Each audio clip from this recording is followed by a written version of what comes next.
Industry में देखा other government contractors को कि वो लोग अच्छा कमा रहे हैं और उनकी सक्सेस देख के खुद भी डिसीजन लिया कि गवर्नमेंट बिजनेस में आना चाहिए। अब गवर्नमेंट बिजनेस में आ तो गए, बट जितने सक्सेस अदर गवर्नमेंट कॉन्ट्रैक्टर है वो सक्सेस हासिल क्यों नहीं कर पा रहे? क्योंकि क्या हुआ है ना, वहां पे सिर्फ आपने उनकी सक्सेस देखी है कि वो इतने सक्सेस है, बट उस सक्सेस के पीछे का पूरा रोड मैप क्या है, पूरा बिजनेस मैनेजमेंट का स्ट्रक्चर क्या है, क्या क्या उन्होंने अपने बिजनेस में प्रॉब्लम फेसेस किए थे स्टार्टिंग में, और अब उन लोगों ने अपने बिजनेस में उन प्रॉब्लम के सॉल्यूशन को इम्प्लीमेंट कर चुके हैं जिसकी वजह से वो अच्छा बिजनेस जनरेट कर पा रहे हैं। अब जनरली होता है क्या ना, हमने दूसरों का देख के रजिस्ट्रेशन तो कर लिया, बट रजिस्ट्रेशन करने के बाद पहले सबसे बड़ा प्रॉब्लम क्या है, गवर्नमेंट का काम करने का तरीका क्या होता है, किस तरीके से गवर्नमेंट के साथ काम किया जाता है, किस तरीके से गवर्नमेंट अथॉरिटीज के साथ अपने एक अच्छे रिलेशन बिल्ड करके रखने होते हैं, किस तरीके से गवर्नमेंट ई मार्केट की पॉलिसीज के साथ अपने बिजनेस को इम्प्लीमेंट करना होता है जिससे कि हमारे अकाउंट पे, हमारे बिजनेस पे कल को गवर्नमेंट ई मार्केट प्लेस से कोई भी इंसिडेंट्स ना आए, जैसे कि ज़्यादा से ज़्यादा आप टेंडर विन कर सके। इसके लिए आपको एक प्रॉपर टेंडर का ना अपना फनल बनाना होता है कि क्या आपका फर्स्ट स्टेप रहेगा, क्या सेकंड स्टेप रहेगा, टॉप ऑफ द फनल क्या रहेगा, मिड ऑफ द फनल क्या रहेगा, तब जाके आप एक गवर्नमेंट टेंडर्स को विन कर पाते हैं। और सबसे बड़ी बात क्या है ना, गवर्नमेंट प्रोक्योरमेंट के अंदर डॉक्यूमेंटेशन पे बहुत ज़्यादा काम करना होता है आपको। मैक्सिमम लोग क्या करते हैं, रटे रटाई एक डिक्लेरेशन फॉर्मेट लगा के गवर्नमेंट टेंडर को विन करने की सोचते हैं, बट ऐसा नहीं है। गवर्नमेंट प्रोक्योरमेंट में हर एक टेंडर के डॉक्यूमेंट का अपना एक मीनिंग होता है, हर एक गवर्नमेंट टेंडर डॉक्यूमेंट का एक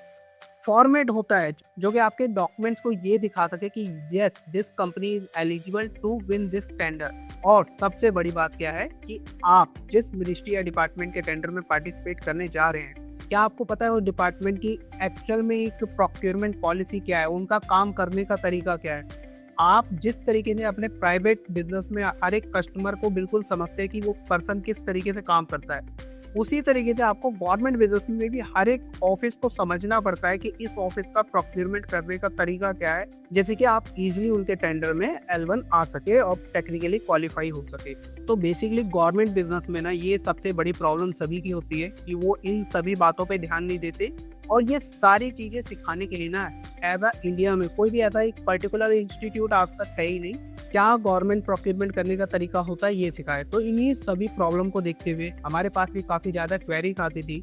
तो इन सभी प्रॉब्लम्स को देखते हुए हमने क्या किया, प्रॉपर एक ट्रेनिंग इंस्टीट्यूट बनाया जहाँ पे प्रॉपरली सिर्फ और सिर्फ ट्रेनिंग ही प्रोवाइड की जाएगी आपको, किस तरीके से गवर्नमेंट टेंडरिंग में वर्क किया जाता है, किस तरीके से गवर्नमेंट के छोटे से छोटे बड़े से बड़े कॉन्ट्रैक्ट को आप इजीली विन कर सकते हैं। और सबसे बड़ी खास बात क्या है, आप हमारे ट्रेनिंग इंस्टीट्यूट में क्लासेस लेने के बाद आप उसके बाद भी हमारे इंस्टीट्यूट में बैठ के अपने प्रैक्टिकल केसेस पे लाइव रिसर्च कर सकते हैं जिससे कि आपको और ज़्यादा क्लियरिटी मिल सके। अब इस ट्रेनिंग में आपको क्या क्या सीखने को मिलेगा, इस ट्रेनिंग में आपको वो सारी चीज़ें सीखने को मिलेगी जिन चीज़ों में आप सबसे ज़्यादा सफ़र कर रहे हैं। सबसे इम्पोर्टेंट सफ़र, रजिस्ट्रेशन तो कर लिया बट अभी तक कैटलॉगिंग नहीं कर पा रहे, तो एक राइट वे क्या है कैटलॉगिंग करने का,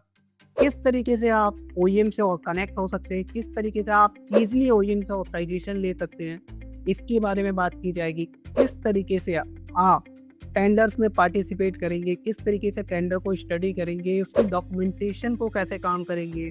टेंडर विन करने के लिए आपकी प्राइसिंग स्ट्रेटेजी क्या होगी, किस तरीके से आप पहले रिसर्च करेंगे कि भाई पास्ट टेंडरिंग में क्या रिजल्ट रहा है जिसके बेसिस पे मेरे को प्राइस कोट करना चाहिए, इंसिडेंट मैनेजमेंट पॉलिसी क्या होती है। सबसे बड़ी बात, गवर्नमेंट ई मार्केट प्लेस पे लोगों के अकाउंट बहुत ज़्यादा सस्पेंड होते हैं, तो किस तरीके से आपको काम करना है जिससे कि आपके अकाउंट सस्पेंड ना हो। उसके बाद जब आपकी बिलिंग टेंडर आप बिल कर जाते हैं, उसके बाद उस टेंडर की बिलिंग कैसे करनी है, शिपमेंट कैसे करनी है, शिपमेंट करने से पहले क्या क्या इंपॉर्टेंट टास्क होते हैं जो आपको लेने चाहिए जिससे कि आपके मटेरियल रिजेक्ट होने के चांसेस बिल्कुल ना रहे।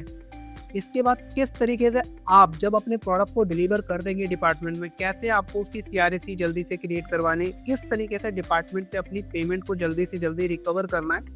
ये सारी चीज़ें हम सीखेंगे इस ट्रेनिंग कोर्स के अंदर। तो अगर आप भी चाहते हैं एक सक्सेसफुल गवर्नमेंट कॉन्ट्रैक्टर बनने के लिए, तो आपको डिस्क्रिप्शन में लिंक मिलेगा, आप उस पर क्लिक करके अपना रजिस्ट्रेशन करके अपनी सीट को बुक कर सकते हैं। और जो पर्सन दिल्ली NCR के है वो डायरेक्ट हमारे ट्रेनिंग इंस्टीट्यूट पर विजिट कर सकते हैं। ट्रेनिंग इंस्टीट्यूट बिल्कुल कनेक्टेड टू मेट्रो है, डायरेक्ट आप मेट्रो पकड़िए, द्वारका मोड़ मेट्रो स्टेशन पे उतरते के साथ आपको हमारा ट्रेनिंग इंस्टीट्यूट मिल जाएगा। आप यहाँ पे आइए, एक्सपीरियंस कीजिए किस तरीके का ट्रेनिंग इंस्टीट्यूट है, क्या क्या चीज़ें आपको सीखने को मिलेगी। आप यहाँ पे आके भी सारी चीज़ें इंक्वायरी कर सकते हैं। तो रेडी हो जाइए अपने बिजनेस को 10x बूस्ट करने के लिए। सिर्फ और सिर्फ डायरेक्ट परचेज, एल1 परचेज पे अपनी डिपेंडेंसी मत रखिए। कैसे आप बड़े टेंडर्स विन कर सकते हैं, 1 करोड़, 10 करोड़, 100 करोड़ तक के टेंडर्स किस तरीके से विन किए जाते हैं, वो सारी चीज़ें मैं आपको इस ट्रेनिंग कोर्स के अंदर सिखाने वाला हूँ। ये जो ट्रेनिंग कोर्स है, इसमें आपको मेरे पूरे 8 साल का एक्सपीरियंस सीखने को मिलेगा, जिससे कि आप अपने बिजनेस को एक अलग लेवल पे बूस्ट कर सकते हैं।